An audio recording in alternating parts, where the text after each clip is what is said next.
একজন ভাই প্রশ্ন করেছেন যে সোশ্যাল মিডিয়াতে ভাইরাল হওয়া কোরবানির গোশত দিয়ে প্রেমিকাকে বিয়ে করার জন্য উৎসাহ দিচ্ছেন নামদারি বক্তা। মাআযাল্লাহ, আল-ইয়াযু বিল্লাহ। সত্যি এই জাতীয় কোনো বিষয় যখন আমাদের কাছে জানতে চাওয়া হয় আমাদের খুব দুঃখ লাগে,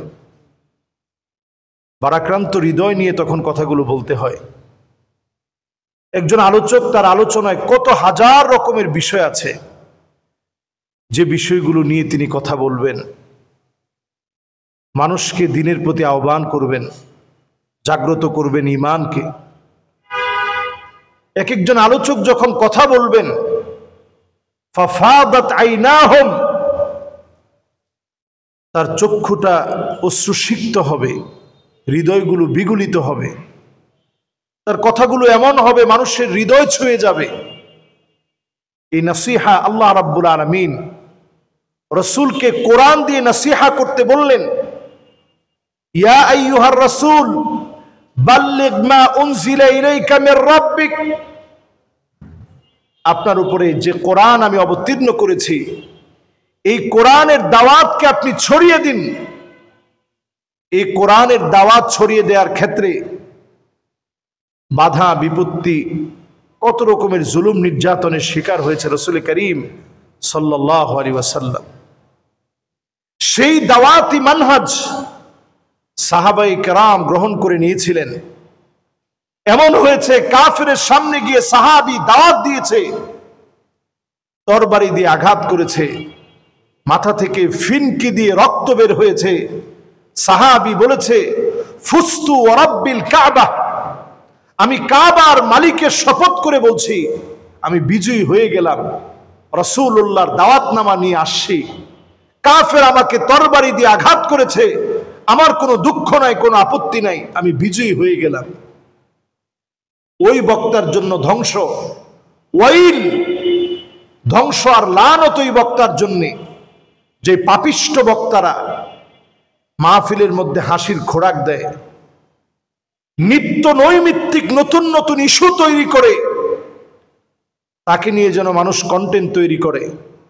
অনতি বিলম্বে এই সমস্ত গর্দভ, এই সমস্ত মূর্খ, এই সমস্ত জ্ঞান পাপী ফেমাস হওয়ার জন্য যারা কাজ করে তাদের ব্যাপারে সিদ্ধান্ত নেওয়া সময়ের দাবি।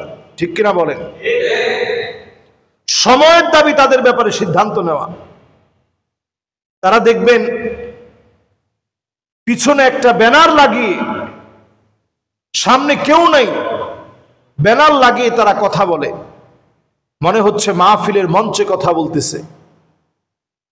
এখনো ছাত্র অবস্থা, পড়াশোনা করতেছে বিভিন্ন মাদ্রাসায়, তাদের কথার ভিতরে এতটা অশ্লীলতা, আত্মামা ও শাহওয়ানি, যেটা মুনাফিকদের অন্যতম আলামত, যেই আলামতের কারণে ফিদ্দারকিল আসফালি মিনান নার, মানুষ চিরস্থায়ী জাহান্নামে থাকবে, যৌন সুশ্রুতি তৈরি করা।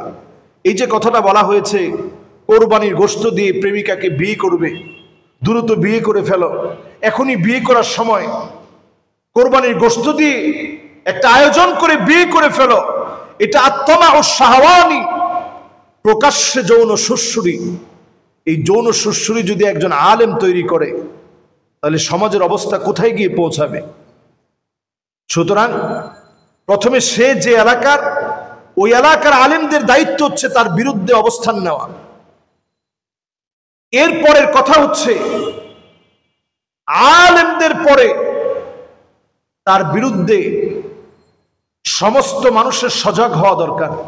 সোশ্যাল মিডিয়া যারা বুঝে, সোচ্চার আছে, তারা এই বিষয়ে সিদ্ধান্ত নেওয়া উচিত।